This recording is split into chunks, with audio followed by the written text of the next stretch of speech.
Assalamualaikum warahmatullahi wabarakatuh. Waalaikumsalam. Alhamdulillahirabbil alamin wa bihi nasta'in ala umuri dunya waddin sayyidina wa maulana Muhammadin wa ala alihi wa sahbihi ajmain. Rabbi shrah li sadri wa yassir li amri wahlul 'uqdatam min lisani yafqahu qawli amin. Pemirsa MCT TV, para penonton, sahabat ngopi dan pendengar budaya dimanapun Anda berada. Pertama-tama mari kita panjatkan syukur kita kehadirat Allah Subhanahu wa taala yang mana pada kesempatan kali ini kita bisa berjumpa kembali di acara ngopi ngaji online perkara Islam. Kedua kalinya sholawat dan salam semoga tercurahkan dari Nabi Agung kita Nabi Muhammad SAW. Semoga mahabbah kita kepada baginda Rasul dapat memberikan kemudahan hidup di dunia dan kelak di yaumil qiyamah kita mendapatkan syafaatnya. Amin amin ya rabbal alamin. Pemirsa MCT TV, para penonton, sahabat ngopi dan pendengar budaya dimanapun Anda berada, alhamdulillah kita berjumpa kembali di acara ngopi ngaji online perkara Islam. Dan pada episode kali ini kita sudah sampai di episode ke-169. Seperti biasa pada episode kali ini saya ditemani oleh teman ngopi saya, ini ada Mas Aldi. Assalamualaikum Mas Aldi. Waalaikumsalam warahmatullahi wabarakatuh. Kabar pripun Mas Aldi? Alhamdulillah baik. Baik ya. Mas Anis gimana kabarnya? Alhamdulillah baik. Nah Mas Aldi, ini kita juga sudah kedatangan tamu guru kita. Beliau adalah Kiai Tajuddin Arafat. Assalamualaikum Pak Kiai. Waalaikumsalam warahmatullahi wabarakatuh. Kabar sehat? Sehat Mas. Sehat ya? Alhamdulillah. Puasa lancar Kiai? Lancar jaya. Lancar ya. Aman-aman. Alhamdulillah. Nah Mas Aldi, ini kita sudah di penghujung akhir bulan Ramadan. Nah kira-kira Mas Aldi itu sampai detik ini sudah persiapan apa untuk menuju kemenangan Mas Aldi? Ya, kalau persiapan sih paling ya buat masakan sih Mas biasanya Mas Anis. Kan Baju baru. Kalau baju baru kayak jarang ya kalau Idul Fitri atau Lebaran. Atau sudah itu dibelikan anu Kiai mungkin Ya, sama. sudah dibelikan. ya, dapat THR dulu baru. Oh, dapat. Ya.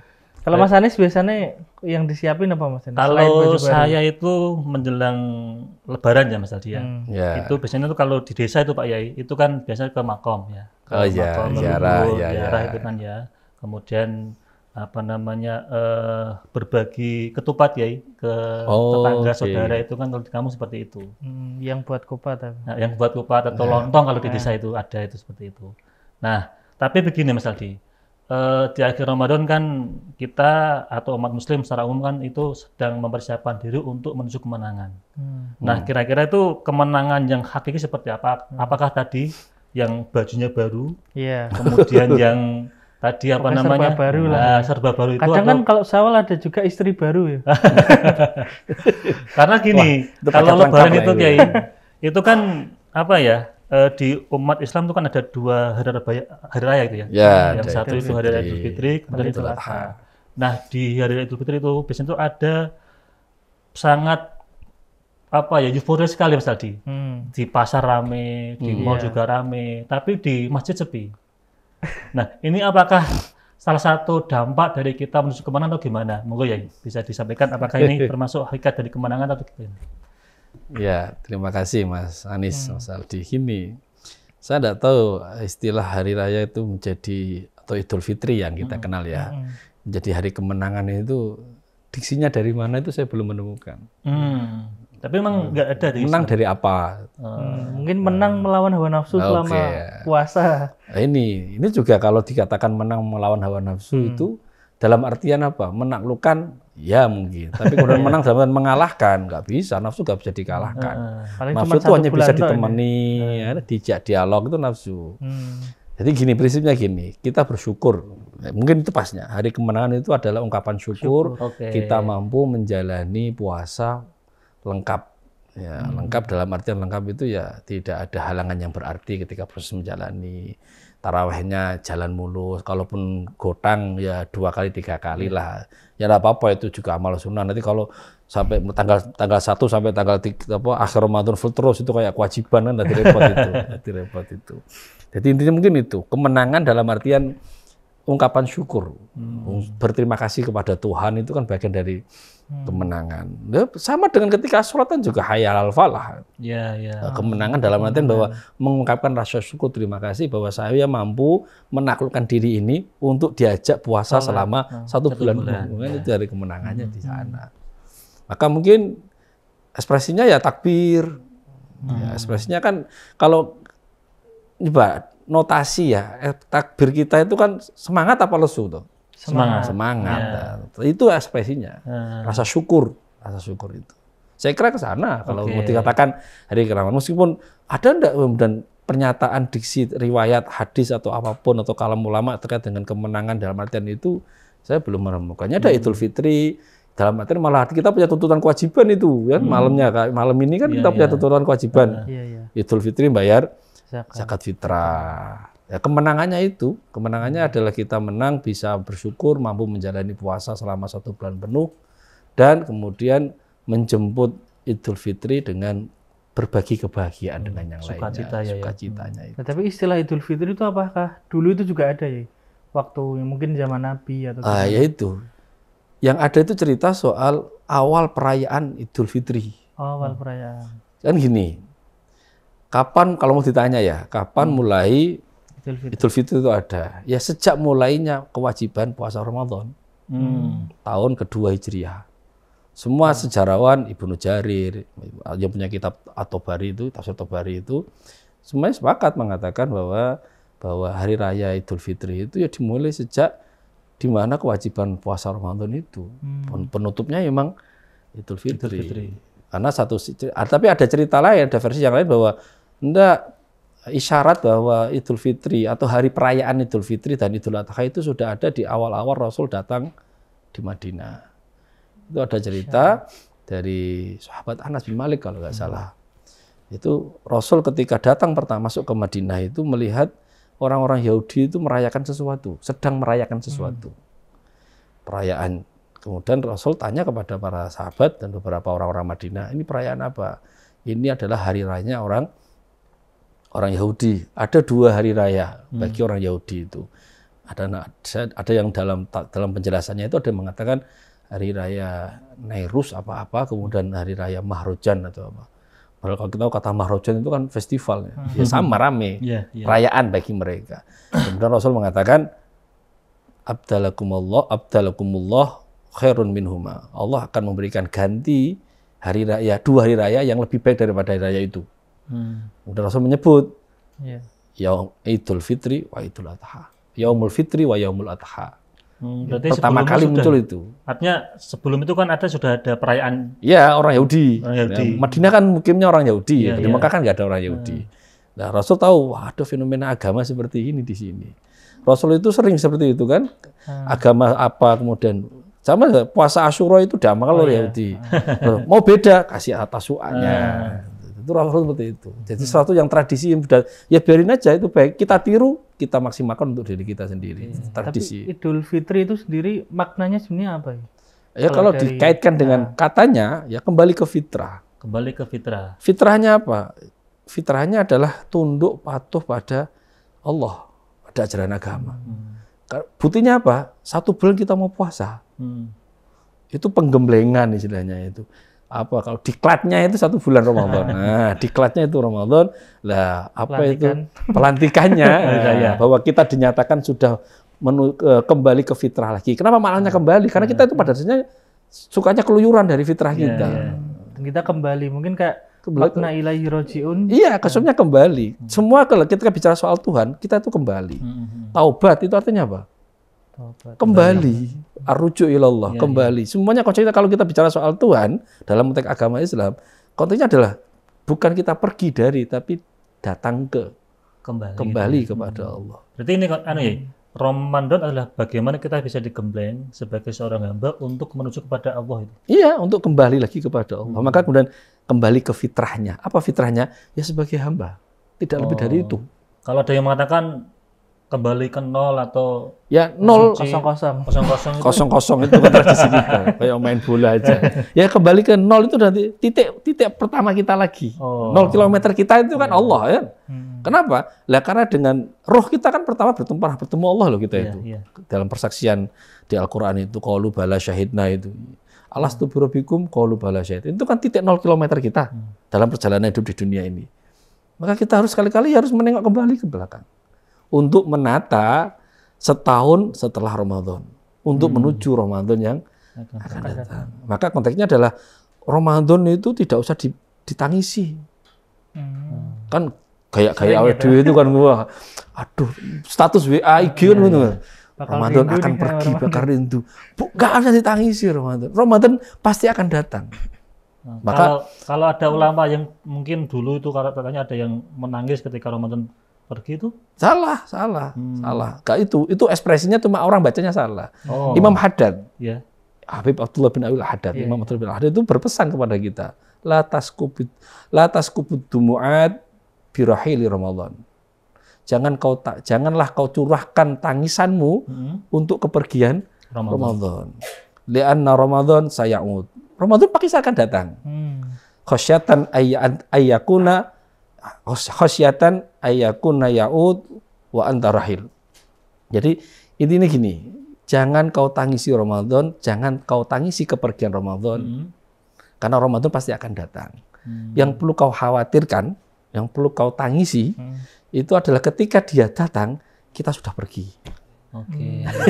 Nah iya, jadi mereka itu menangisi dirinya, bukan menangisi Ramadan. Jadi menangisi Kita aja yang diri itu ya. ya, kita kadang Ramadan telah pergi, itu bukan kemudian Ramadannya kita nangisi Ramadan, kita menangisi diri kita. Apakah nanti kita ketika Ramadan kedatang itu kita masih ada atau kita yang malah Tapi pergi? kalau saya juga sedih kalau Ramadan pergi. Iya, Bang. Karena saya pengennya Ramadan terus biar dapat THR terus kan bulan. THR itu, tapi di bagian akhir Ramadan aja.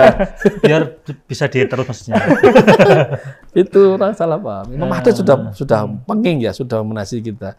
Latas kubud dumu'at di rahil Ramadan. Jangan kau tangisi kepergian Ramadan. Dia Jadi pasti tidak akan perlu disedih Ramadan, yang Nggak kita usah. sedih adalah diri kita. memastikan apakah Ramadan yang akan datang kita masih berjumpa atau tidak. Dan kita itu setelah digembleng bulan Ramadan itu bisa lebih baik lagi tidak gitu ya. Iya, iya. Persis kayak orang itu kaderisasi diklat itu Ramadan itu. Mananya juga sama. Ramadan itu anaknya itu pembakaran. Nggak, apa ada orang ikut diklat nyantai-nyantai itu? Saya mau tanya, nggak ada kan? Kecuali seniornya. Kalau senior kan, dia mantan panitia. diklat, dia mantan diklat. Orang yang ikut diklatnya nggak mungkin nyantai-nyantai. Ya sama, Ramadan nggak ada yang santai loh. Oke. Nggak ada yang santai. Ya, sekarang gini Yai. Kalau Ramadan adalah bulan diklat bagi seorang hamba kan gitu ya, Iya. untuk menuju kepada Allah atau Allah, Tuhan. iya. Sekarang begini. Tandanya apa? Bahwa diklat kita itu di Ramadan itu bisa benar-benar lulus atau dapat sertifikat apa Mas tadi? Komplot atau apa Mas? Oke, gini. Saya kira bicara soal ini kembali ke pribadi masing-masing. Nggak bisa kita kemudian. Tapi ada standarnya memang. Oke, standarnya apa ya? Ya, minimal kesan. Kesan. Ya, kesan kebaikan yang kita lakukan selama di Ramadan itu. Kesan itu. Bagi orang yang beriman, seawam pun mereka itu, ketika dia bisa menikmati satu momen di Ramadan, kesan itu yang menjadi tanda bahwa dia telah melewati proses pembakaran dirinya di Ramadan itu. Pembakaran spiritualnya ya, pemanasan spiritualnya di Ramadan. Banyak, tapi kita nggak bisa kemudian mengeneralisir bahwa Ramadan itu sulit tuh digapai oleh orang-orang awam. Enggak sesulit itu. Allah itu nggak kemudian membebani kita sesuatu yang tidak kita kuasai kan. Jadi realistis saja. Kalau saya itu bilang gini, ketika tadi ditanya, apa sih titik idealnya bahwa puasa kita diterima oleh Allah? Ya, bahwa yakinkan bahwa itu perintah agama dan kita jalankan. Itu sudah keren loh. Iya, betul. Biasanya setahun nggak poso, belum poso, itu keren nih bagi saya itu. Itu sudah momen terbaik. Wajar kemudian kalau dia kemudian mengekspresikan rasa bahagianya dia mau mentaati perintah agama selama 1 bulan. Kemudian dengan sukacita, kemudian dia zakat fitrah, berbagi kebahagiaan. Itu syukur dengan syukur, lengkap sudah itu. Itu saya kira ke sana. Karena Allah juga pesan gini kan, kalau mau bersyukur jangan hanya untuk saya, tapi juga untuk orang lain. Man lam yashkurin nas lam yashkurillah. Kalau belum bisa berbagi terima kasih kepada yang lain, jangan bilang kalau kamu sudah berterima kasih kepada saya. Karena Allah bilangnya gitu. Indikatornya Ya, di antara Idul Fitri itu ketika kita kembali ke fitrah, kita harus mensyukuri nikmat kembali ke fitrah ini. Maka ada kewajiban dengan cara berbagi itu ya. Ya berbagi. Zakat itu kan ya. Karena dari riwayat orang yang puasa kemudian nggak menjaga fitrah itu amalnya digantung di langit itu, enggak tahu langit yang bagian mana. Tapi itu menunjukkan bahwa orang itu ketika sudah merasa dengan kesan yang baik menjalankan perintah agama, maka harus disyukuri. Karena kan puasa itu kan hubungannya dengan Allah kan. Dengan Allah. Kalau zakat fitrah tadi kan lebih ke sosialnya. Ke sosialnya. Di gerakan sosial Jadi tidak kita boleh ya. kita timpang. Atau nggak imbang gitu ya? Ya orang itu sering gini, orang sering menerjemahkan ini bahwa kesalehan itu ada dua, kesalehan individu, sama kesalehan sosial. Itu nggak bisa dipilah seperti itu. Orang kemudian sholat toh gak sosial, itu gak ape. Sosial toh gak tau sholat, itu podo gak ape. Dua-duanya yang Allah pinginkan itu. Maka ekspresi Ramadan kemudian dengan malam fitrah, malam takbir, itu malam bahagia. Malam bahagia. Kalau poinnya syukur bahwa kita merayakan hari raya itu dengan cara tadi kita syukur kepada Allah, kemudian kita berbagi kepada sesama. Iya. Dengan cara tadi mungkin ada zakat fitrah, kalau zakat di yang desa lain. itu kan ada ketika silaturahim itu di ruang Suguhi tamu makanan. ada suguhan makanan Berbagi macam-macam opor. itu. Makanan ada opor, Itu yang unik di Indonesia. Menerjemahkan hadis-hadis Nabi dengan lokalitas. Dengan aspek natural lokalitas kita. Bersyukur itu sebelumnya itu di zaman Nabi apa seperti itu ya? ada, Nabi juga ada. Gini, kalau soal ekspresi kebahagiaan menjalani Idul Fitri, Nabi juga ada. Ada beberapa riwayat. Malah Siti Aisyah yang bercerita. Jadi gini, fitrah itu memang ada riwayat dari Ibnu Abbas. Ibnu Abbas mengatakan bahwa Rasul itu memerintahkan kita untuk bahwa faradha Rasulullah zakat al-fitri tu'matan. Pertama itu tuhrotan lisaim wa tu'matan lil masakin. Jadi orientasi orang berzakat fitrah itu kedua hal kewajibannya. Karena pertama itu karena sebagai ya pembersihan. Anggap aja ya proses screening atau penyucian tazkiyahnya, purifikasi proses puasa kita sebagai orang yang menjalankannya. Kemudian yang kedua yang terpenting adalah tu'matan lil masakin. Memberi makan, memberi. Ya intinya ini, jangan kalau kamu bahagia, jangan bahagia sendiri. Ya ngajak-ngajak yang lainnya juga. Gitu.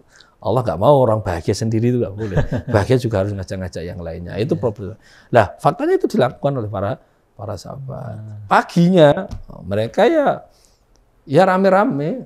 Bahkan ada riwayat itu Siti Aisyah. 2 kali Siti Aisyah menceritakan tentang bagaimana merayakan Idul Fitri. Gitu. Satu itu ketika setelah sholat Id itu, kemudian Rasul itu bersama Siti Aisyah di teras Masjid Nabawi itu sedang menikmati ini tontonan, kalau kita ya kayak orang gambusan gitu lah. Di teras Masjid Nabawi. Tapi kan di syariat kita yang halal itu yang pakai itu ya rebana yang kulit, tidak gitar, tidak apa senar ya, tidak senar. Jadi ya kalau kita ya hampir lihat gambusan itu di teras Masjid Nabawi di pagi hari di hari raya Idul Fitri. Nah, sempat ditegur oleh ada riwayat Abu Bakar, ada riwayat kata Umar. Ini kok main gini-gini di teras Masjid Nabawi. Kemudian Rasul menegur, ya Rasul yang ditegur malah Abu Bakar. Tak ya Abu Bakar, biarkan.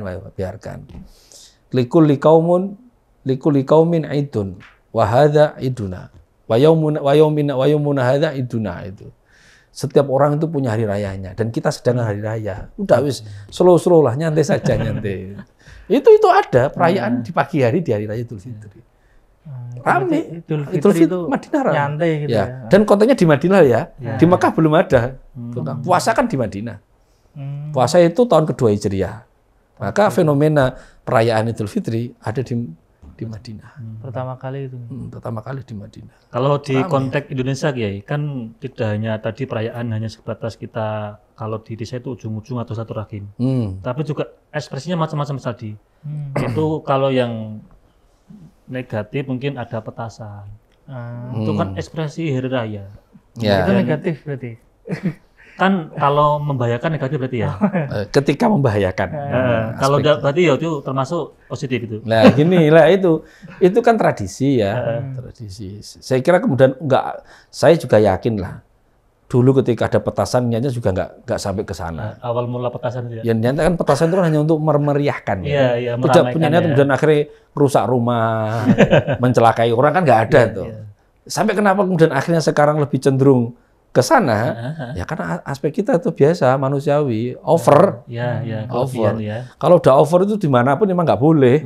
Kadang kok cuma petasan. Yang gede-gede, Over, terlalu Ya itu kemudian akhirnya lah kemenangan ini menjadi sia-sia ketika kemudian kita tidak bisa kontrol diri. Oh, jadi kebablasan suku. Kembali ke fitrah itu kan seharusnya kan lebih anteng, lebih santai. taat, lebih santai. Bukan malah overlapping terus. Wah, akhirnya rusak. Maka akhirnya jangan salahkan apa itu mercone. Nggak ada yang salah dengan mercone itu. Nggak ada. Tinggal kemudian bagaimana ini dipahami menjadi bagian dari tradisi memeriahkan. Tidak kurang, tidak lebih dari itu. Iya, iya. Enggak lagi gaya-gayaan, yang gede-gede, membahayakan orang dan seterusnya. Akhirnya menjadi suasana yang tidak bahagia lagi. Malah jadi kesedihan kadang itu. Iya. Nah di fenomena Idul Fitri ini Bi, kan biasanya kita tradisinya kan ada namanya maaf memaafkan. Nah itu kan kalau di luar Idul Fitri kan kayak sulit kita misal memaafkan orang yang salah samanya kan Ini sulit. kan mumpung mumpung momen Idul Fitri Iya. kemudian Kadang, ada Tapi saling masuk maafan gini, itu gimana, Kiai? minta maaf nunggu Idul Fitri aja kan ya nggak mungkin toh. Iya kan Ya enggak, momen itu gitu. ya momennya. Apa kemudian minta maaf di situ ya enggak juga kan, momennya di situ. Tapi memang ajarannya itu ada ya? Tentang Kalau Idul Fitri ajaran harus- meminta maaf ada. Tapi apa harus Idul Fitri? Ya itu yang nggak ada, itu yang nggak ada. Yang ada itu malah tradisi para sahabat. Nah ini yang mungkin ini menjadi dasar bagi yang nggak tahu ya. Tradisi para sahabat itu ketika ini ceritanya saya nggak bilang ini Rasul ya, karena dalam riwayat itu yang dikatakan adalah para sahabat. Para sahabat itu ketika di Idul Fitri, ketika mereka saling bertemu, yang mereka katakan itu taqabbalallahu minna wa minkum. Taqabbalallahu minna wa minkum. Jadi kalau ada yang mengatakan itu nggak ada syariatnya, ngawur itu. Sahabat itu melakukan itu. Tapi memang tidak ada catatan bahwa Rasul menganjurkan itu atau mengajarkan itu enggak. Tapi sahabat ketika saling bertemu di hari Idul Fitri, mereka mengatakan itu taqabbalallahu minna wa minkum. Bersalam-salaman, bersalam-salaman itu dalam artian bukan karena saling punya dosa itu enggak. Karena memang hadisnya enggak ada urusan dengan dosa. Hadisnya itu dikatakan dalam hadis Nabi itu gini, mamin muslimaini, siapapun ketika ada dua orang muslim, yaltaqiyani, saling bertemu, wayatasofahani, dan saling bersalaman, ghafarallahum, maka Allah akan mengampuni, qabla ayyatafarraqa, sebelum dia berpisah. Lah mungkin itu kemudian dipahami, nek salaman mesti didosa, itu orang kita. Hadisnya ada, tapi hadis itu tidak bicara soal itu ketika di Idul Fitri. Secara umum. Secara umum ya. Secara umum. Apapun tidak harus ada punya dosa atau tidak punya dosa. Misalkan bilang tadi taqabbalallahu minna wa minkum di luar Idul Fitri juga boleh. Ya boleh, tapi kan momennya nggak dapat. Oh gitu. Kenapa taqabbalallahu minna wa minkum? Karena ini bicara soal Ramadan. Oh, kembali ke Ramadan tadi Semoga ya. amal-amal Ramadan kita itu diterima oleh Allah. Zakat fitrah kita diterima oleh Allah. Sedekah kita, qiyamul lail di Ramadan, tadarus kita, semua aktivitas kebaikan yang kita jalani itu, maka saling mendoakan kebaikan. Yuk podo-podo diterima bareng-bareng gitu.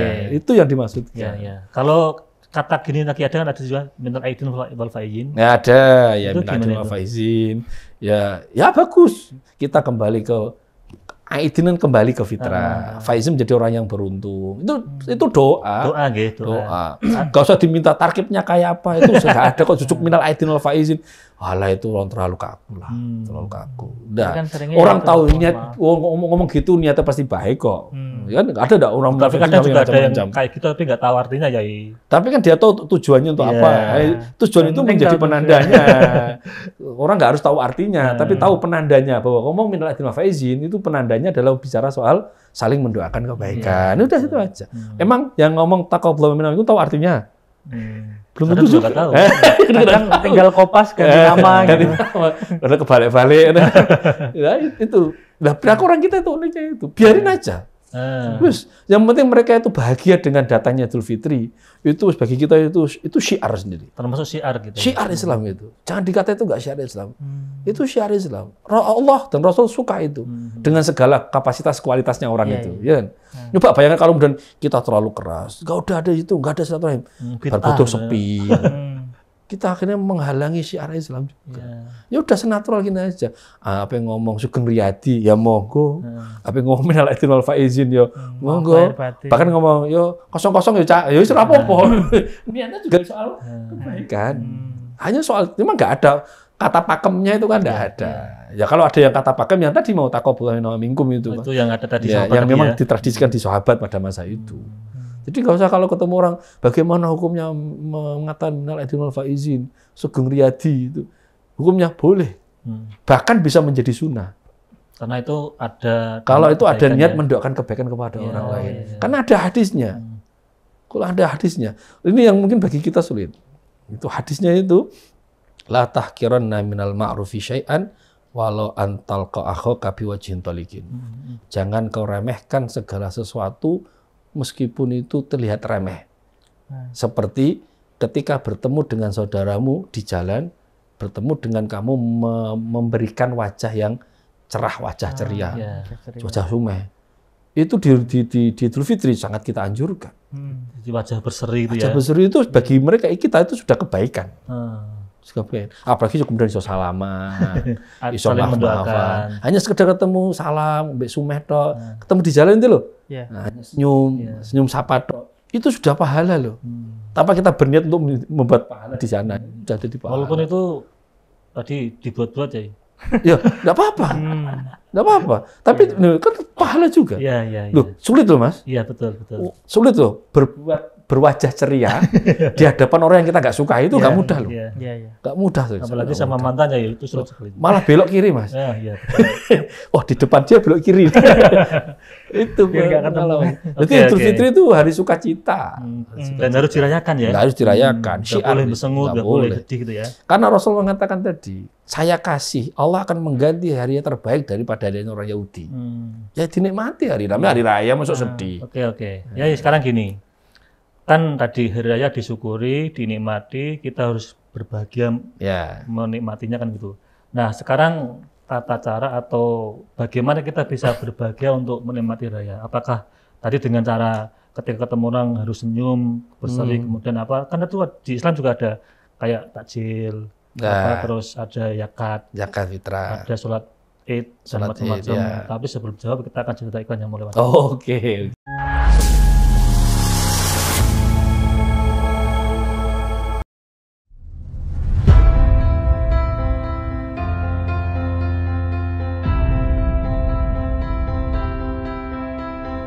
Masjid Agung Jawa Tengah kini hadir dengan berbagai pelayanan dan fasilitas yang membanggakan. Berdiri di pusat bumi Jawa Tengah, masjid ini semakin kokoh menciarkan ajaran agama Islam, tidak hanya di kancah lokal dan nasional, tapi juga internasional.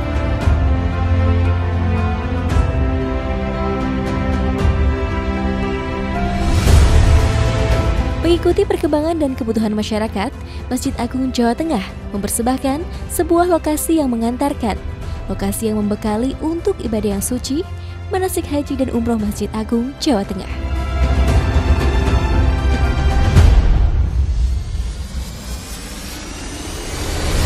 Dilengkapi replika bangunan Ka'bah, Bukit Safa dan Marwah, beserta area manasik yang luas, maka lokasi ini tepat untuk menjadi pilihan Anda melakukan proses manasik sebelum melaksanakan ibadah yang suci. Dengan 2 pintu gerbang utama, sistem keamanan yang sudah modern, area parkir yang luas semakin memudahkan Anda dalam beribadah maupun kenyamanan dan keamanan selama proses manasik berlangsung.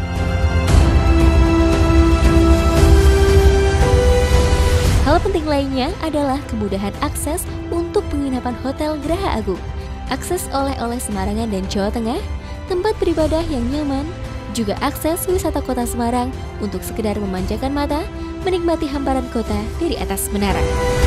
Tentunya, ini semua demi pelayanan yang mengedepankan kepuasan Anda sebagai pelanggan. Dengan berbagai macam kelebihan tersebut, maka lokasi manasik di Masjid Agung Jawa Tengah layak menjadi pilihan Anda sebelum melaksanakan ibadah yang suci ataupun untuk proses pendidikan putra-putri kesayangan.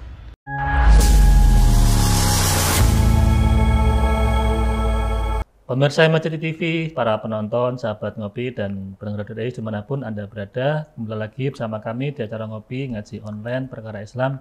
Ini masih bersama Kiai Tajuddin Arafat. Nah, Pak Kiai, tadi sebelum jeda iklan saya menanyakan tentang persiapan kita untuk Idul Fitri itu apa saja, Pak Kiai? Ya, kalau persiapan dari aspek pribadi mungkin ya pastikan punya baju baru. Oh gitu ya. Ya sing sifatnya yang rutinitas lah ya. Toples aman kan. Ada yang bisa nanti dimakan di pagi hari menjelang mau sholat Id. Ya, gini ada satu hadis ya, meskipun ada yang mengatakan ini riwayatnya dhaif, tapi itu populer. Yang dikatakan bahwa ada 5 malam, di mana 5 malam itu ketika kita bertafakur, kemudian bermunajat kepada Allah, itu dijabai doa-doanya. Satu diantaranya adalah malam Id. Pertama itu malam tanggal 1 Muharram.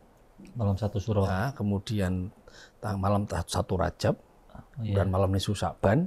Duanya itu baru malam Idul Fitri dan Idul Adha. Biasanya itu tradisi itu kalau santri pasti ya dia takbiran juga. Mungkin juga di malam itu zakat fitrah kan itu kan. Zakat fitrah. Lah malamnya disempatkan untuk sholat malam. Untuk menghidupkan malam di semalam itu. Ya cukup bablasan ndak karipan gak sholat Id barang. Tapi itu satu ajaran agama yang diajarkan oleh Rasul kepada kita. Di malam Idul Fitri itu ada sholatnya sholat sunnah. Sholat sunnah, mau tahajud bisa, bebas mau ya, hajat bisa, atau istikharah sekalian sapa nyono melu sholat Id ketemu jodohnya kan ngerti ya. Itu juga bisa. Itu yang malam. Jadi dikatakan bertafakur itu maksudnya apakah itu berefleksi diri? Ya refleksi diri kan, munajat, tafakur. Tafakur mungkin dalam artian gini lah ya, zikir dan tafikir itu kan satu paket kan, kan nggak bisa dipisahkan. Kita itu tugasnya ya zikir dan fikir itu. Jadi momen itu jadikan momen untuk refleksi diri. Ya minimal berterima kasih lah kepada Allah. Saya sudah dikasih kesempatan selama 1 bulan penuh, dikasih kesempatan untuk bisa mengamalkan ibadah dengan semampunya. Atau mungkin yang masih bolong-bolong, minimal ya setidaknya minta maaf lah. Minta maaf dan mohon tetap diizinkan untuk merayakan Idul Fitri. Kan gitu lah, kan yang punya semuanya kan Allah kan. Allah nggak mungkin dan nggak oleh kan, nggak mungkin. Tetap ikut. Kita malu sholat Id. Menghidupkan malam. Ya, menghidupkan malamnya. Tidak hanya paginya, malamnya dimulai dihidupkan. Biasanya ada zakat fitrah itu kan. Kalau di desa itu kan, kalau di desa saya itu ada takbir keliling ya. Ya, takbir keliling. Apakah bagian dari itu? Iya, syiar, enggak masalah. Sekali lagi dengan catatan ya, kemudian tidak terlalu berlebih-lebihan. Ya, apapun kadang sampai macet sih. Sampai macet. Itu macet kan enggak masalah lah, kan hanya semalam doang. Yang masih macet berlebihan itu sampai kemudian mengganggu masyarakat sampai jam 1 malam masih takbiran, dukderan. Kalau gini ya kan takbiran itu gini rombongan-rombongan ya, pakai rombongan pakai armada itu kan. Itu yang takbiran itu malah sonnya. Yang ini malah nggak takbiran itu gimana ya? Nanti yang ikut sonnya aja. Nanti yang ikut sonnya aja. Dia nggak saya ikut kayak gitu. Itu kesalahan dari kita itu. Syiar ya syiar. Maka akhirnya perlu kemudian gini memang mengekspresikan agama itu tidak butuh hanya sekedar emosi. Kudu pakai ilmu. Pakai ilmu. Iya, pakai ilmu. Sekarang enak itu. Takbiran itu mic cedak HP, MP3 cedak HP. Saya ngarep tinggal rokok. Ya enggak gitulah. Enggak gitu. Aspek syiarnya dapat, tapi aspek kemudian kita meraup pahala, meraup rasa syukur itu enggak dapat. Enggak dapat. Itu maka terkadang orang itu saya sering mengatakan itu. Agama tidak cukup dengan hanya sekedar ekspresi emosi terhadap semangat agama, tapi harus ada belajar, ada ilmunya. Itu. Nah itu kan kalau malam Idul Fitri kan biasanya rame kan ya. Kalau misalnya saya tuh Idul Fitri malamnya itu lebih memilih untuk menyendiri misal, terus tiba-tiba terus ketiduran itu boleh. Orang kan mengekspresikan itu kan beda-beda. Jangan-jangan dengan menyendiri itu bagian dari dia mengekspresikan sukacitanya. Karena itu kan bagian bisa dari tuh. tafakur tadi. Kan mungkin ada yang nggak suka terlalu rame takbir keliling. Cuma dia takbiran di musola. Cuman tadi ya catatannya menyendirinya itu jangan sampai dengan lain jenis itu ya. Iya. Lain jenis apa lain makhluk juga tidak boleh lagi itu. Ya, intinya gitu. Jadi jangan kemudian menilai sukacita itu tidak mesti kemudian ekspresinya rame toh. Iya. Kan rame. Kadang orang nonton, mohon maaf ya, nonton bola itu ada yang diem toh itu juga sangat ekspresif kok. Yang satu gembor-gembor, yang satu diem. Apa kemudian yang diem itu dikatakan nggak ekspresi? Ekspresi juga, cuma dia nahan aja. Kayaknya nahan itu. Nah, orang memang warna-warni, orang menjemput Idul Fitri itu warna-warni. Ada yang nggak suka pengen sibuk itu ya, nggak. Udah selesai sudahlah. di rumah dengerin orang atau lihat orang jalan pada rame-rame di jalan. Dia duduk di rumah saja. Habis fitrah dia di teras nongkrong aja. Ada yang enggak harus ikut-ikut rame. Ya persilakan semua. Kadang juga gini, takbiran rame-rame kan, sampai lupa bahwa dirinya tuh belum zakat fitrah. Nah, ini harus itu gini, orang terkadang mengejar sesuatu yang afdol, akhirnya kemudian lupa nggak dapat apa-apa. Betul kan, zakat fitrah itu wajib ya? Wajib. Siapapun yang merasa mampu di malam itu untuk dirinya dan orang yang dinafkahi, wajib zakat fitrah. Di malamnya. Batasnya sampai kapan? Sampai menjelang sholat Id. Sampai menjelang sholat Id. Sampai pagi sebelum sholat Id. Sebelum itu masih. Lah waktu yang paling utama itu malah itu. Oh, mepet-mepet. Tapi siapa yang mau? Iya. Repot itu. Apalagi kemudian panitia takmir masjid yang mulai. Saya pernah sekali 2 kali itu gara-gara kelupaan. Nah, malam itu karena tadi sibuk takbiran, guling, terus capek, ketiduran, lupa belum zakat fitrah. Terus akhirnya berangkat ke masjid sambil bawa itu. Nah, itu. Tapi dapat yang utama dia. Karena zakat fitrah itu waktunya longgar ya. Iya. Sejak diumumkan awal Ramadan itu sudah boleh zakat fitrah. Kalau Pembagiannya batas maksimalnya ya tadi itu. Sebelum sholat Id. Maka ini sewu panitia-panitia yang di masjid itu para bahasanya para apa? Itu bukan amil kan? Bukan amil dan mereka bukan amil. Ya pengumpul zakat. Apa bahasa yang paling pas? Pengumpul sopan ya. Pengumpul zakat itu memastikan bahwa terdistribusi sebelum sholat Id. Maka terkadang itu jangan salah panitiane. Yang mau nitip zakat, yang mau wakil zakat, titip zakat, ya kalau ngasih jangan terlalu mepet-mepet. Buat dikasih sore sekali ngabuburit. Nah, ini loh. Khawatir kalau kemudian terlalu malam, ya mereka juga panitia kan butuh bahagia di malam Idul Fitri. Itu loh, kadang itu kita tuh kasihan lah. Besok tengah malam duduk rumahnya orang. Mau bagi zakat fitrah, enggak itu. Jadi batas akhir sampai menjelang sholat Id. Ya, bagi mau menjalankannya. Tapi zakat fitrah itu sebenarnya ditujukannya ke siapa sih? Ke fakir miskin. Kadang itu ada yang dibagikan itu ya udah rata semua karena bingung nggak ada. Nah itu maka bolak-balik itu. Atau fakir miskin double boleh? Maka dipastikan, double boleh, tapi dari orang yang berbeda toh. Orang berbeda, jangan sama. Ada fakir miskin, nanti saya ngasih, Mas Aldi ngasih. Ya kan nggak apa-apa, kan orangnya kan niatnya beda-beda, personal sifatnya. Mau cek besok aku. Ya kan kadang kalau di panitia kan gitu tuh. Lah itu yang udah dibahas. Satu-satu. Jadi enggak ada. Penerimanya bisa sama, orang yang ngasih berbeda. Kita juga boleh menolak juga ya kalau misal kita merasa mampu gitu. Ya boleh menolak. Kalau misalkan nih ada teman-teman kayak ini, kru ini kan misalkan nggak pulang ya, termasuk bagian dari yang boleh menerima zakat fitrah enggak? Enggak, dia fakir miskin enggak. Oh gitu. Iya kan. Ya. Kayak gitu dah. Nanti tak cek kalau fakir miskin nanti masuk. Ya, dia masuk. Diceklis aja di MAJT, diceklis itu. Oh, tim MAJT TV bagian dari fakir miskin. Mayan 5 kilo dikumpul kayak. Jadi prinsipnya kan di sana. Jadi zakat fitrah itu wajib, tapi terkadang kalau nggak diilmuni, itu yang berbahaya itu bukan ketika kita memberikan, tapi orang-orang yang ini kadang itu plus minusnya menjadi panitia pengumpul zakat itu. Itu bagus, itu amal tabarruk ya, amal sunnah, amal anjurannya memang membantu orang lain untuk itu. Tapi kalau kita kemudian dikasih amanah itu, gagal mendistribusikannya, betul. Itu yang kena bebannya bukan hanya sekedar yang dari panitia. Orang yang kasih amanah tadi itu dianggap juga bukan dia orang yang belum memberikan zakat fitrahnya.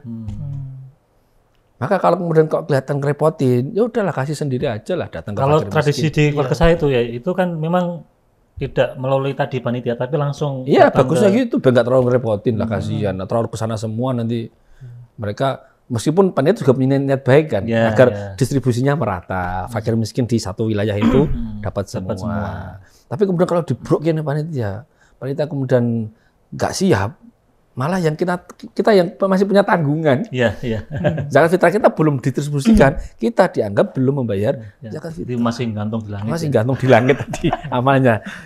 Kalau pas itu habis itu ketarik nggak masalah, kalau itu habis itu jatuh kan repot. Itu masalahnya, itu fitrah, soal zakat fitrah. Selain itu selain zakat fitrah apalagi yang harus kita kalau kalau amal kewajiban kita di malam fitri yaitu. Yang lainnya ya amal-amal sunnah, amal-amal anjuran. Contoh kalau habis subuh kan ya, subuh kemudian mau pergi sholat id, mandi dulu. Dan sholat id itu sunnah. Sunnah. Jadi tapi sunnah biasanya paling rame sholat id daripada sholat wajib. Iya. Full Mas ya, sampai depan masjid. Bahkan kita tahu tetangga kita muslim gara-gara ikut sholat id itu. Jumatan nggak tahu. Islam tak. Nggak apa-apa itu. Kalau nggak ada sholat id kita nggak tahu dia kalau dia sama enggak. Guyonannya gitu. Dan satu yang istimewa di sholat id itu adalah Rasul mengizinkan para perempuan-perempuan untuk ikut syiar itu. Sebagaimana kita istisqa ya. Tapi dengan sewajarnya dia berpakaian, berhias, dandan, glowing glowing. Yo aja bayangno kok lu resepsi ngono lho. Beda lah. Kondangan beda lah. Kalau misalkan pakai tadi mukena yang tadi motif macan tuh loh. Kan no. Nah, nanti Mbak Ditafsiri Mas Anis dhewe lah itu. Itu gambarannya seperti itu. Itu satu istimewanya adalah perempuan. Ini soal kultur tradisi masyarakat ya. Terutama di Arab kan memang perempuan sangat terbatas akses publiknya. Hanya di Idul Fitri mereka terbuka. Ada keramaian, ada rame-rame. Bahkan satu riwayat itu tadi nyambung Siti Aisyah yang tadi saya sampaikan itu, selain Siti Aisyah melihat permainan gambus di teras Masjid Nabawi, Rasul dengan Siti Aisyah juga berjalan-jalan di sekitar Madinah. Di sekitar Madinah, di wilayah Madinah berjalan, sempat melihat juga keramaian seperti kayak pesta rakyat gitu, kecil-kecilan. Kayak ada bazar, stand. Sampai Rasul kemudian ini kan Siti Aisyah juga malu kalau dilihatin orang. Itu sampai Siti Aisyah tuh ngumpet di belakangnya Rasul. Nabi. Nah, kita kamu di belakang saya, tak kasih ruang untuk bisa lihat gitu. Itu sampai segitu. Kan ada keramaian itu. Itu suasana Idul Fitri di sana. Jadi mandi, sholat itu mandi dulu. Mandi, kemudian mau pakai wangi-wangian, pakai pakaian yang terbaik itu, kemudian sebagian ulama menafsirkan jika ada yang baru maka yang baru. Bukan harus yang baru loh ya. Jika ada yang baru, kata terbaik itu kan orang bisa terjemahnya beda. Kalau misalkan nggak ada, yo diadakan ya kan. Jika memang nggak ada lagi, dianjurkan yang putih. Yang putih. Nah, yang putih. Kalau memang nggak ada lagi. Bukan yang kalau ini yang batik ya? Yang batik boleh batik? Batik ya boleh, boleh. Siapa nggak boleh, boleh. Kemudian satu lagi ini tradisi yang bagus, bahwa sebelum pergi ke masjid makan dulu, atau atau apapun yang kemudian kita anggap itu sebagai makan atau minum lah. Pertanda bahwa hari itu nggak puasa. Nah, sudah nggak hari Ramadan, sudah bulan Ramadan, Itu amal sunnah Rasul. Itu biar menandakan kalau enggak puasa gitu. Nah, kalau enggak puasa. Jadi itu makannya pas jalan mau ke ya jatuh. Atau makan tetap dijaga to. Ojo cak gak poso. Kalau ngidul go cilok mana ya gak to. Ndak. Ya tetap intinya bahwa menunjukkan bahwa ini adalah hari yang haram untuk berpuasa. Karena masa satu Syawal kan enggak boleh puasa. Baru puasa nanti di tanggal 2 dan seterusnya kan. Kenapa kok ada puasa lagi? Nah, itu nanti itu cerita bagus. Itu tradisi, kita punya tradisi itu, tapi kita sudah nggak ambil tradisi itu. Itu ajaran Rasul. Ada satu lagi sebelum ke sana ya Mas Aldi ya.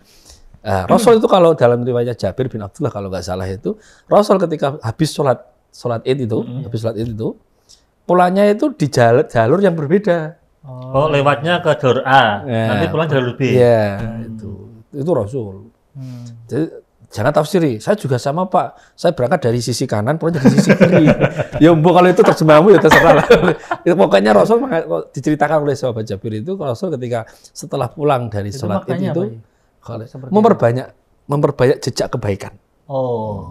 Kan dalam sifat hadis bahwa setiap bumi yang kita pijak untuk amal kebaikan itu akan menjadi saksi kita. Terutama terkait dengan sholat terutama. Maka kalau orang santri paham, kalau santri itu paham, kalau sholat, terutama sholat ya, di Ramadan kemarin itu, Ramadan itu kan ada sholat tarawih itu. Kalau orang yang paham itu selalu mesti bergeser-geser. Tarling. Enggak. Posisi shocknya. Agak geser ke kanan, geser ke kiri. Untuk menjadi penanda bahwa bumi ini akan menjadi saksi kita nanti. Di mana kita pernah sujud. Tapi kalau orang nggak paham, itu kok pindah-pindah ngopo toh? Kalau nggak paham. Opera betah. Kan ada juga yang orang itu kan gini ya, sholat itu kan hanya pokoknya duduknya di situ terus itu ada juga. Iya, enggak apa-apa, itu enggak apa-apa juga. Itu di antara alasannya itu biar ada jejak kebaikan yang kita. Tapi apakah kemudian yang tadi ke jalur yang berbeda itu apa kemudian ditafsiri dengan mungkin kalau bahasanya kita itu ujung-ujung atau silaturahmi? Mungkin bisa saja menyapa ya. Iya, menyapa. jadi kan oh iya, mungkin bisa saja ke sana. Kan juga ada kalau di tempat saya itu gini. muter. Jadi pulangnya itu kan tidak sampai rumah itu lama itu. Karena tadi ada dulan-dulan ke tempat. Mulai go kupat, go motor, go kompor. Gue ikut jingin kulaan. Nah, itu nanti kan dibawa ke rumah buat disuguhkan lagi. Iya. Yang unik itu memang di Indonesia kayaknya perayaan Idul Fitri yang heboh itu hanya di Indonesia. Itu juga ada atau bukan di Indonesia ya, di Asia Tenggara. Di Asia tepatnya ya. Malaysia. Di Arab itu udah ada. Kan di kita juga ada produk halal bihalal ya. Iya, ada halal bihalal lagi ya, yang katanya itu produknya Bung Karno sama Kiai Mbah Wahab ya. Kadang nanti pejabat atau kiai ada open house. Open house. Nah, terus kon posok kapan? Padahal ada syariatnya puasa loh itu. Itu yang kemudian akhirnya saya tuh berpikir, ini sejak kapan ada amalia yang kemudian bertentangan dengan namanya Rasul sulit itu? untuk melakukan sunnah puasa tadi. Nah, puasa Syawal tadi. Sulit kalau memang itu kalau kita pahami bahwa puasa 6 hari di bulan Syawal itu harus berurutan mulai tanggal 2 sampai situ. Karena ada kaul yang mengatakan yang penting pernah puasa 6 hari di bulan Syawal. Di bulan Syawal. Di bulan Syawal memang. Di akhir boleh berarti. Boleh kan hadisnya kan itu. Hadis Muslim ya dari sahabat Abu Ayyub Al-Ansari itu man shoma Ramadan summa atba'ahu sitan min Syawal kana kasiyamid dahar itu. Au hadis lah kamakal. Barang siapa yang puasa Ramadan kemudian mengikuti di belakangnya 6 hari di bulan Syawal, maka dia bagaikan puasa dalam 1 tahun. Tapi kecuali di hari tanggal 1. Iya, yang diharamkan puasa kan diharamkan salah satu. Tahu enggak kenapa dikatakan seperti puasa 1 tahun? Kenapa ya? Karena kalau di total jumlahnya mah 1 tahun. Oh iya. Ramadan berapa? Asumsi 30 hari. 30. Dilipatkan berapa pahala kebaikan itu? 10. 30 kali 10 300. Tambah 6 kali 10. 360. 360. Satu tahun itu berapa? 365 hari. 5 hari. 5-nya kan memang hari yang haram. 1 Syawal, 4 Dzulhijjah. Iya. Filosofis banget itu Rasul. Jadi orang yang seakan-akan puasa dalam waktu 1 tahun. Berarti boleh ya, artinya puasa Syawal tidak harus di hari-hari. Karena kan itu. takutnya gini Mas Aldi. Kan nanti ada orang yang datang poso. Kita nyugi makan tapi nggak makan sendiri kan nggak enak kan gitu. Atau kita datang ke rumah Mas Aldi. Tawani kon mangan tapi tidak mau makan kan nggak enak kan gitu. Alasannya poso. Padahal kan. makanannya nggak enak. Itu kadang itu problem di kita. Tapi ternyata saya sempat mengamati ya fenomena ini. Ada hadis Rasul, tapi kenapa untuk di Indonesia saat ini, di kita itu kok sulit diterapkan. Meskipun itu nggak harus di tanggal 2 ya. Yang afdol memang urut, mutawaliyat ya, nyambung. Dipisah hanya dengan jeda tanggal 1 itu. Meskipun Imam Mazhab Maliki ya, Imam Malik itu mengatakan amal itu amal makruh. Menyambung itu malah makruh. Karena apa? Imam Malik mengatakan itu tidak pernah dilakukan oleh ahlu Madinah. Oh iya. Tapi kalau di luar nyambung itu masih di bulan Syawal boleh gitu. Itu saya amati betul itu. Kenapa ini kok coba Mas Anies pernah praktikin enggak? Iya. Saya sampai sekarang belum pernah praktikin itu. Dalam artian tanggal 2 langsung puasa nanti sampai tanggal 7. Tanggal 7. Nah, kan dulu gini ya, jadi karena saya tuh puasa setahun, puasa dalail ya. Kok dalail mafhum lah, semuanya paham. Kan dulu pernah praktek ya. Iya, kan bukan karena itu faktornya, karena dalail. Iya. Saya juga dalail, tapi kan tidak pernah niatan dalam hati untuk mengamalkan itu. Sekarang itu coba ape poso yo piye mbek tonggo. Kan? Itu kemudian saya tuh gini, saya masih meyakini, meskipun masih hipotesis ya, saya amati itu orang-orang tua dulu kita itu melakukan amal ini. Terus merayakan. Lah ini kenapa di kita di Indonesia terutama ada perayaan 2 kali di Idul Fitri di bulan Syawal. Apa namanya bodo kupat kalau orang Jawa bilang. Iya. Bodo kupat. Oh iya. 7 hari itu. Tanggal 8. Iya, tanggal 8 itu. Iya. Berarti itu lebaran. Jadi saya tuh curiga, orang tua kita dulu itu mengamalkan itu. Gak ono orang tua dulu mungkin setelah tanggal 2 pada puasa semua. Orang sing anjang sana anjang sini itu gak ono. Ujung-ujung sana ya. Gak ada. Ini fenomena sejak kapan itu? Saya yakin ini baru-baru ini. Berarti ya mungkin sudah zaman penjajahan ya. Berarti Iya. zaman dulu kenapa ada bodo kupat kalau saya orang Kudus. Iya. Orang Kudus sampai sekarang itu masih ngugemi, masih membawa Iya, betul, ada ngugemi bodo kupat, bodo ya. kupat. Kupat itu baru ada itu tanggal 8 Syawal. Di tanggal Kalau di Kota 1, Semarang enggak ada, cuma Semarang enggak. Kalau di Semarang masih ada. Kalau di Kudus yang namanya kupat itu baru ada tanggal 8 Syawal. kalau di tempat saya itu tanggal 1 1 sudah ada. Nah itu beda nih. Di Kudus itu yang namanya kupat itu baru ada tanggal 8 Syawal. Walaupun nanti misalkan tanggal 3 sudah habis, nanti tanggal 6 atau 7 buat lagi. Iya, tapi di Kudus itu nggak pernah ada. Kupat ya di tanggal 8. Tapi di kampung saya itu masih ada gitu ya. Iya kan masih Walaupun nggak buat. ketat banget gitu. Ya, itu menunjukkan bahwa orang tua kita itu lebih keren daripada kita sekarang. Langsung berani puasa tanggal 2. Iya, Lah kita sekarang dapat warisan apanya? Festivalnya. Ya, Festival tanggal 8 itu.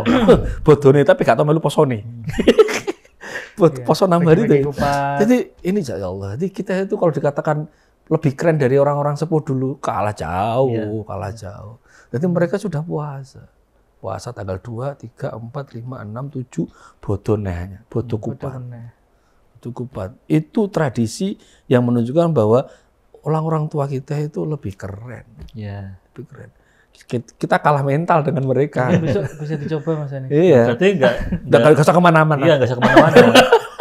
Cocok buat Mas Aldi. Nanti kan menyepi ya jadi ya. Pas buat puasa. Nah, karena keluarga di sini semua.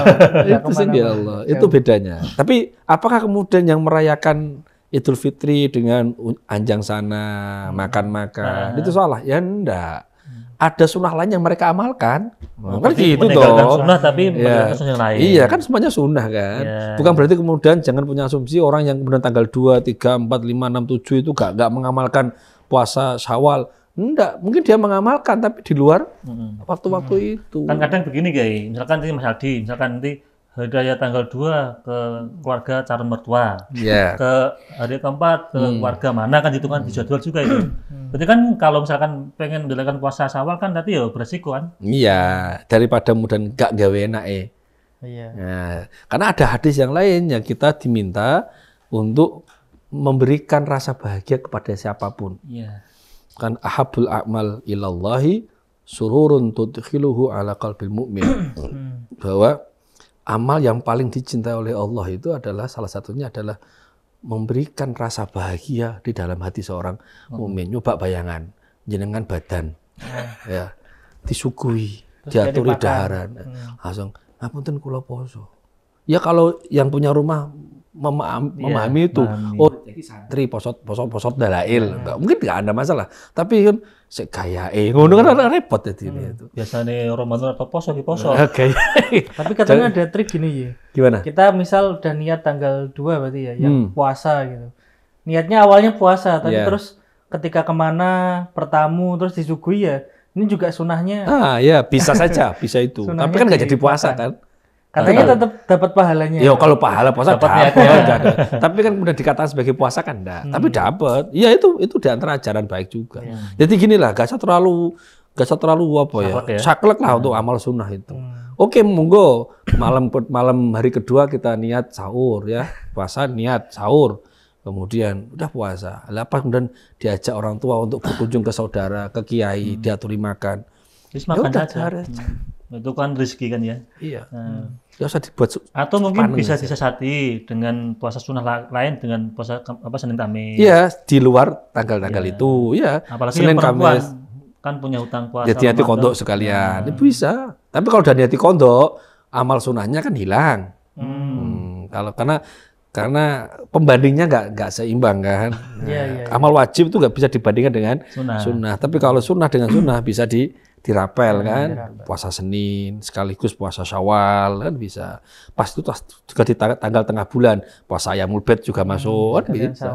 Dapat tiga. Itu intinya gitu. Jadi intinya adalah hari raya Idul Fitri itu momennya adalah momen kebahagiaan.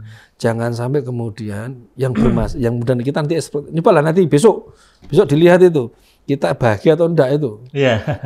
Kalau misalkan nih kan momennya kebahagiaan. Ketika kita sedang punya masalah dengan orang lain, kan itu momentum untuk saling memaafkan. Ya. Nah, itu bagaimana cara biar tetap kita bahagia ya? Ya, Prinsipnya adalah ini. Itu momen yang paling pas biasanya. Momen untuk bisa menjadi alasan bahwa kita melatih untuk saling memaafkan. Andaikan kemudian kita sudah berikhtiar untuk mau minta maaf, ya. Kemudian dari yang sana kemudian bertepuk sebelah tangan.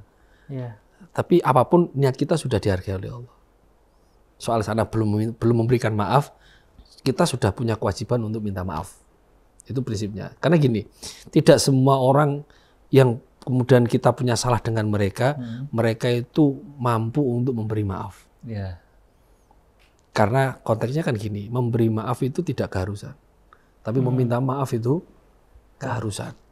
Ya kan? Tugas kita itu meminta maaf. Andaikan kemudian orang yang pernah kita celakai, orang yang pernah kita zalimi itu kemudian nggak mau memberi maaf dengan alasan apapun, sudah persaksikan kepada Allah. Ya Allah, jenengan sudah melihat usaha saya meminta maaf kepada dia. Meskipun hasilnya tidak mesti dia mau minta maaf, mau memberikan maaf kepada aku. Tapi kau menjadi apa istilahnya saksi atas itu. Kelak nanti ketika di akhirat, kok dia meminta tagihan, pertanggungjawaban kepada saya, kau menjadi saksi bahwa saya sudah pernah meminta maaf kepada dia. Itu di Minhajul Abidin dijelaskan. Agar orang kemudian bisa move on. Jadi bisa lepas dari lepas kesalahan. Dan tandanya gini, tandanya Mas Anies, tandanya adalah ketika kita bertemu dengan dia, kita seakan udah nggak ada masalah dengan dia. Kita sapa dengan baik, kita sapa teman lagi. Itu cara bahwa kita memang serius dalam meminta maaf. Beda cuma basa-basi ya, ketemu bisa tukaran, yuk nggak ngefek itu. Itu nggak ngefek. Jadi tentang permintaan maaf nih. Nah itu kan memang memaafkan itu kan sulit. Kadang ada seseorang minta maaf, itu kadang dia minta maaf tapi nggak tahu salahnya apa gitu loh. Dia cuma pokoknya minta maaf gitu loh. Kalau itu gimana ya? Dia nggak sadar sama salahnya gitu loh. Itu namanya mujamalah ya. Mujamalah itu apa ya? Ya basa-basi dalam Idul Fitri itu. Maaf ya Cak, maaf bos, maaf lah. Bagus saja, itu menjadi bagian dari interaksi relasi positif aja. Ada komunikasi itu ya. Tapi itu tidak menggugurkan hak adami yang punya masalah loh. Iya, misal utang. Itu nggak menggugurkan. Kosong-kosong ya. Kosong-kosongnya soal relasi kita. Tapi soal utang nggak kosong-kosong lah. Masuk kosong-kosong gitu. Tetap disaur. Urusan yang sifatnya memang masih ada beban untuk dimaafkan, itu harus pakai proses. Tapi biasanya momen Syawal itu momen yang paling enak untuk membuka hati satu dengan yang lainnya. Jadi bagaimana kita bisa memupuk kebaikan dengan orang lain. Berapa kali kita melihat orang itu kemudian saling nangis ya di bulan Syawal. Sesuai kelasnya bareng-bareng. Jadi itu meskipun dalam tradisi di masa Nabi nggak ada, itu menjadi tradisi baik di amal masa kita. Itu bukan bid'ah. Termasuk kan ada istilah halal bihalal itu kan untuk menghalalkan yang tidak, menghalalkan sesuatu yang masih ada beban di kita kepada orang lain. Halal dengan yang halal. Kan enggak halal lebih haram kan enggak toh. Halal lebih haram itu aslinya adalah kita mau minta halalnya tapi sana masih mengharamkannya itu loh. Nah, halal lebih halal itu kita mau menghalalkan ini dan sana juga rela untuk dihalalkan. Itu dalam artian untuk relasi hubungan kesalahan satu dengan yang lainnya. Jadi kalau diruntut-runtut itu memang ada benarnya. Kaum salafus soleh itu pernah berpesan kepada kita ini. Man aslaha bainahu wa bainallah, aslahallahu bainahu wa bainan nas. Barang siapa yang mau memperbaiki dirinya, hubungan dirinya dengan Allah, maka Allah akan bantu untuk perbaikan dirinya dengan orang lain. Nah, anggap aja Ramadan kemarin kita sedang berusaha memperbaiki hubungan kita dengan Allah kan. Nah, di Idul Fitri kita tagih Allah, ya Allah, ya Allah, jenengan bantu saya untuk memperbaiki diri saya dengan saudara-saudara seiman dengan saya. Dan itu kan juga harus dengan sikap yang nyata juga. Iya, real toh, bukti bahwa. Maaf. Ya enggak cuma basa-basi tadi ya. Kosong apaan nih kan itu. Tapi terus besok ya masih baleni. Saya ngerasani. Kalau hanya sekedar amal-amal seperti itu memang ya momen Idul Fitri itu momen yang istimewa. Kita harus manfaatkan betul ya. Tapi jangan sampai tidak ada kebahagiaan di sana. Ya biasanya ada cerita soal itu juga kan. Yang Rasul ketemu anak kecil yatim piatu sedih kemudian dihibur. Itu memang cerita bahkan ada syairnya kan itu dibuat syair oleh seorang penyanyi perempuan di Arab itu. Tapi itu maknanya bagus, tapi memang riwayat itu enggak kuat. Tapi itu ada dalam kitab apa Tuhfatul Mardiyah atau apa itu ada penjelasan ada itu ya? penjelasan tentang itu. Itu terinspirasi dari satu sahabat namanya Bishr bin Aqrabah kalau nggak salah itu, yang ketika momen Idul Fitri atau apa, dia kehilangan bapaknya karena bapaknya itu wafat syahid ketika perang bersama Rasul. Nah, kemudian itu didramatisasi oleh seorang apa sastrawan ya. Dibuat cerita seakan-akan ada anak yatim, ditanya oleh Rasul, ya, yatimmu kenapa? Karena bapak itu wafat ikut perang sama Muhammad. Padahal anak ini nggak tahu kalau yang ngomong itu Nabi Muhammad. Nah, ibuku nikah lagi itu masalahnya. Dan aku diabaikan, diusir dari rumah, ditelantarkan oleh ibuku itu. Kemudian Rasul mengatakan, ya udah, untuk saat ini aku adalah ayahmu, Fatimah adalah saudara perempuanmu, Ali adalah sepupuan, Ali adalah saudaramu, dan seterusnya. Benar-benar tahu bahwa itu adalah Rasulullah SAW. Intinya apa? Misinya adalah Idul Fitri kita tidak boleh bahagia sendiri. Ya. Idul Fitri adalah hari kebahagiaan untuk semua. Itu prinsipnya. Bahkan tidak hanya umat Islam tapi juga semuanya anak ya? bangsa ini semua, anak bangsa ini. Orang anjang sana anjang sini jangan lihat agamanya apa, nggak usah. Momen untuk minta maaf itu nggak lihat agamanya apa. Dinikmati saja Idul Fitri ini. Maka halal bihalal itu menjadi seremonial yang besar sekali. Itu bid'ah hasanah. Ya. Ini kayaknya mau mendunia nih halal ini. Ya, semoga saja. Bu Marsudi belum ada halal bihalal. Ya.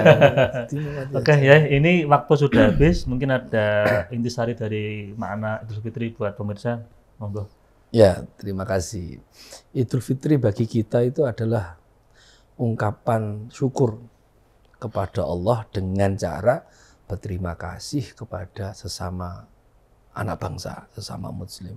Saya selalu menekankan pada aspek ini. Hadis Rasul SAW, malam yashkurin nas, lam yashkurillah. Barang siapa yang belum bisa berterima kasih kepada orang lain, maka pada prinsipnya dia juga belum berterima kasih kepada Allah. Lah, terima kasih di Idul Fitri itu adalah berbagi kebahagiaan kepada orang lain. Ya. Kemudian Allah akan lihat, oh kau peduli dengan hambaku, maka aku akan peduli dengan dirimu. Itu janji Allah. Dan Idul Fitri full kebahagiaan, keberkahan, karena apa? Kita saling berbagi keberkahan satu dengan yang lainnya. Saya kira itu. Matur suwun Kiai sudah terima kasih. hadir dan memberikan ilmu kepada kita semua. Mas Ardi, terima kasih sudah nemenin ngopi. Pemirsa MTV TV, para penonton, sahabat ngopi dan pendengar dari dimanapun Anda berada. Demikian ngopi pada episode kali ini. Saya selaku host, banyak salah, banyak khilaf. Mohon maaf sebesar-besarnya. Kalau kalam, assalamualaikum warahmatullahi wabarakatuh.